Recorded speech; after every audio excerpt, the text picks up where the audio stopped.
कोई काम किए बिना भी आप वो बना सकते हैं जो आप चाहते हैं, अगर आप इन चार आयामों को एक दिशा में रखते हैं और कुछ समय तक उन्हें उसी दिशा में स्थिर रखते हैं। अब उन्हें विश्वास है कि शिव उनके लिए ये करेंगे और ऐसा होगा। तो क्या शिव खुद आकर आपका घर बनाएंगे? नहीं। मैं चाहता हूं कि आप समझें, ईश्वर आपके लिए छोटी उंगली भी नहीं उठाएंगे। इस धरती पर अब तक जो नहीं हुआ वो कल हो सकता है। इंसान इसे कल एक सच्चाई बना सकते हैं।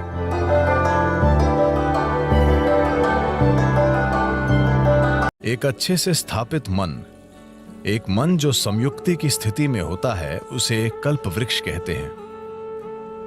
अगर आप अपने मन को संगठन के एक निश्चित स्तर तक व्यवस्थित करते हैं तो ये पूरी प्रणाली को व्यवस्थित करता है। आपका शरीर, आपकी भावना, आपकी ऊर्जा, सब कुछ उसी दिशा में व्यवस्थित हो जाती है।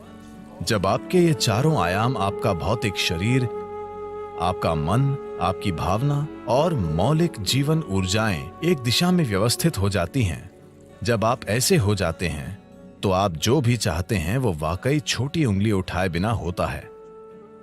आपके काम करने से उसमें मदद मिलेगी, लेकिन कोई काम किए बिना भी activity you can still manifest what you want. आप वो बना सकते हैं जो आप चाहते हैं, अगर आप इन चार आयामों को एक दिशा में रखते हैं और कुछ समय तक उन्हें उसी दिशा में स्थिर रखते हैं। अभी आपके मन की समस्या है कि हर पल ये अपनी दिशा बदल रहा है। ये ऐसा है जैसे आप कहीं जाना चाहते हैं और हर 2 कदमों पर आप अपनी दिशा बदलते रहते हैं, तो आपका मंजिल तक पहुंचना बहुत मुश्किल है, जब तक कि यह संयोग से न हो। तो अपने मन को व्यवस्थित करना और उससे पूरे सिस्टम को और अपने इन 4 बुनियादी आयामों को एक दिशा में व्यवस्थित करना, अगर आप ऐसा करते हैं तो आप खुद कल्पवृक्ष हैं।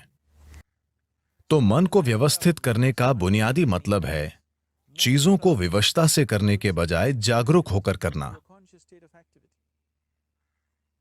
आपने ऐसे लोगों के बारे में सुना होगा जो कुछ मांगते हैं और सभी उम्मीदों से परे वो उनके लिए सच हो जाता है। आमतौर पर ऐसा उनके साथ होता है जो श्रद्धा रखते हैं। मान लीजिए आप घर बनाना चाहते हैं। अगर आप सोचने लगेंगे, अरे मैं एक घर बनाना चाहता हूं, घर बनाने के लिए 50 लाख रुपए चाहिए, मेरी जेब में 50 रुपए हैं, नहीं होगा, नहीं होगा, संभव नहीं है। जैसे ही आप कहते हैं संभव नहीं है, आप ये भी कह रहे हैं कि मैं ये नहीं चाहता। तो एक स्तर पर आप इच्छा पैदा कर रहे हैं कि आप कुछ चाहते हैं, दूसरे स्तर पर आप कह रहे हैं मैं ये नहीं चाहता। तो इस संघर्ष में ये शायद न हो पाए। कोई इंसान जो किसी भगवान या मंदिर में या जिसमें भी श्रद्धा रखता है, जो सरल मन वाला है, श्रद्धा सिर्फ उन लोगों के लिए काम करती है जो सरल मन वाले हैं। सोचने वाले लोग जो बहुत अधिक सोचते हैं, उनके लिए ये कभी काम नहीं करती। एक छोटे बच्चे जैसा इंसान जिसे अपने ईश्वर या अपने मंदिर में या जिसमें भी एक सरल श्रद्धा है, वो मंदिर में जाकर कहता है, शिव जी मुझे एक घर चाहिए, मुझे नहीं पता कैसे, पर आपको ये करना होगा। अब उसके मन में कोई उल्टे विचार नहीं है, क्या ऐसा होगा, क्या ऐसा नहीं होगा, क्या यह संभव है, क्या यह असंभव नहीं है। श्रद्धा के सरल काम द्वारा इन चीजों को पूरी तरह से हटा दिया जाता है। अब उसे श्रद्धा है कि शिव उसके लिए ये करेंगे और ऐसा होगा। तो क्या शिव खुद आकर आपका घर बनाएंगे? नहीं। मैं चाहता हूं कि आप समझें, ईश्वर आपके लिए छोटी उंगली भी नहीं उठाएंगे। जिसे आप ईश्वर कहते हैं वो सृष्टि का स्रोत है। एक निर्माता के रूप में उन्होंने जबरदस्त काम किया है, कोई प्रश्न नहीं है। आप इससे बेहतर सृष्टि सोच सकते हैं? अभी जो भी है उससे बेहतर सृष्टि की क्या कोई कल्पना कर सकता है? तो एक निर्माता के रूप में उन्होंने बेहतरीन काम किया है। पर अगर आप चाहते हैं कि जीवन आपके हिसाब से चले, क्योंकि अभी आपकी खुशी और आपकी खुशहाली की बुनियाद यह है, अगर आप दुखी हैं तो सिर्फ और सिर्फ इसलिए आप दुखी हैं कि जीवन वैसे नहीं चल रहा जैसे आप चाहते हैं। बस यही बात है। तो अगर जीवन आपके हिसाब से नहीं चलता तो आप दुखी होते हैं। अगर जीवन आपके हिसाब से चलता है तो आप खुश होते हैं। ये इतना सरल है। तो अगर जीवन को आपके हिसाब से चलना चाहिए तो सबसे पहले आप कैसे सोचते हैं? आपकी सोच में कितना फोकस है, आपके विचार में कितनी स्थिरता है और विचार प्रक्रिया में कितनी ऊर्जा है, इससे तय होगा कि क्या आपका विचार एक सच्चाई बनेगा या सिर्फ एक विचार रहेगा। ये इससे भी तय होगा कि आप उल्टे विचार बनाकर उस विचार के लिए रुकावट नहीं पैदा करते। क्या ये हो सकता है या नहीं, ये मानवता को नष्ट कर रहा है। क्या संभव है और क्या असंभव, ये देखना आपका नहीं, प्रकृति का काम है। आपका काम है मनचाही चीज पाने के लिए मेहनत करना। अभी आप यहां बैठे हैं। अगर मैं आपसे 2 सरल प्रश्न पूछूं, मैं चाहता हूं कि आप बस सुने और उत्तर दें। आप जहां बैठे हैं, क्या वहां से उड़ सकते हैं? आप कहेंगे नहीं। क्या आप यहां से उठकर चल सकते हैं? आप कहेंगे हां। इसका आधार क्या है कि आप उड़ने के लिए नहीं और चलने के लिए हां कहते हैं? आधार है जीवन का अनुभव। कई बार आप उठकर चले हैं, कभी उड़ान नहीं भरी। या दूसरे शब्दों में, आप जीवन के पिछले अनुभव को आधार बनाकर यह तय कर रहे हैं कि कुछ संभव है या नहीं। या दूसरे शब्दों में, आपने तय किया है कि अब तक जो नहीं हुआ वो भविष्य में आपके जीवन में नहीं हो सकता है। यह मानवता और मानवीय भावना का अपमान है। इस धरती पर जो अब तक नहीं हुआ वो कल हो सकता है। इंसान इसे कल एक सच्चाई बना सकते हैं। तो क्या संभव है और क्या असंभव, यह देखना आपका काम नहीं है। यह प्रकृति का काम है। प्रकृति तय करेगी। आप बस देखिए कि आप वाकई क्या चाहते हैं और उसके लिए मेहनत कीजिए।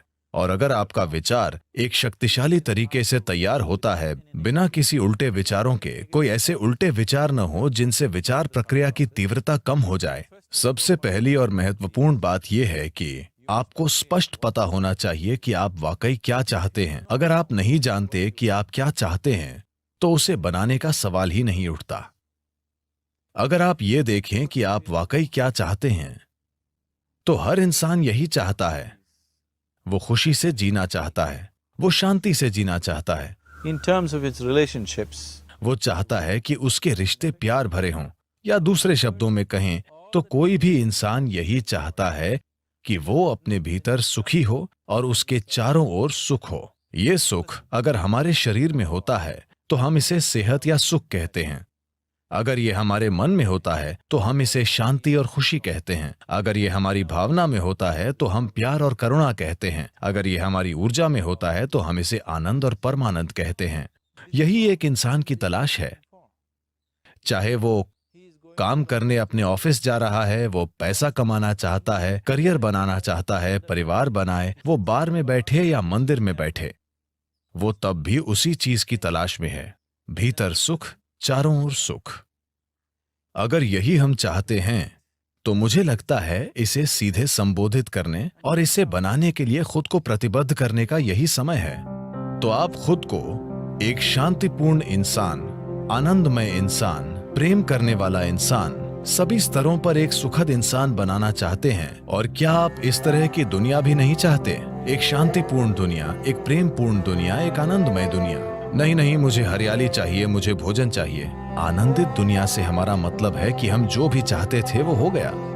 आप इसी की तलाश कर रहे हैं। तो आपको यही करने की जरूरत है कि अपने और अपने आसपास के लोगों के लिए एक शांतिपूर्ण, आनंदमय और प्रेमपूर्ण दुनिया बनाने के लिए प्रतिबद्ध हो जाएं।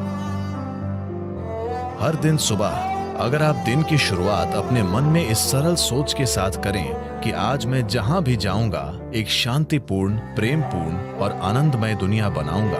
अगर आप दिन में 100 बार गिरते हैं तो क्या फर्क पड़ता है? एक प्रतिबद्ध आदमी के लिए विफलता जैसा कुछ नहीं होता। अगर वो 100 बार गिरता है तो 100 सबक सीखने को मिलते हैं। अगर आप खुद को कुछ वाकई अच्छा बनाने के लिए प्रतिबद्ध करते हैं तो आपका मन व्यवस्थित हो जाता है। जब आपका मन व्यवस्थित हो जाता है तो आपकी भावना व्यवस्थित हो जाएगी। भावना का संबंध विचार से है। जब आपका विचार और भावना संगठित हो जाती हैं तो आपकी ऊर्जाएं उसी दिशा में व्यवस्थित हो जाएंगी। जब आपके विचार, भावना और ऊर्जा व्यवस्थित हो जाएंगे तो आपका शरीर व्यवस्थित हो जाएगा। जब ये चारों एक दिशा में व्यवस्थित हो जाते हैं तो आप में मनचाही चीज बनाने और प्रकट करने की जबरदस्त क्षमता होगी। आप कई मायनों में ईश्वर होंगे। जो सृष्टि का स्रोत है वो आपके जीवन के हर पल में आपके अंदर काम कर रहा है। बात सिर्फ ये है, क्या आपने उस आयाम तक पहुंच बनाई है या नहीं? अपने जीवन के 4 मूल तत्वों को व्यवस्थित करके आपको वो पहुंच मिलेगी। ऐसा करने के लिए साधन और तकनीकें हैं। योग का पूरा विज्ञान, पूरी तकनीक जिसे हम योग कहते हैं, वो बस यही है, खुद को सृष्टि के एक टुकड़े से सृष्टा बनाना।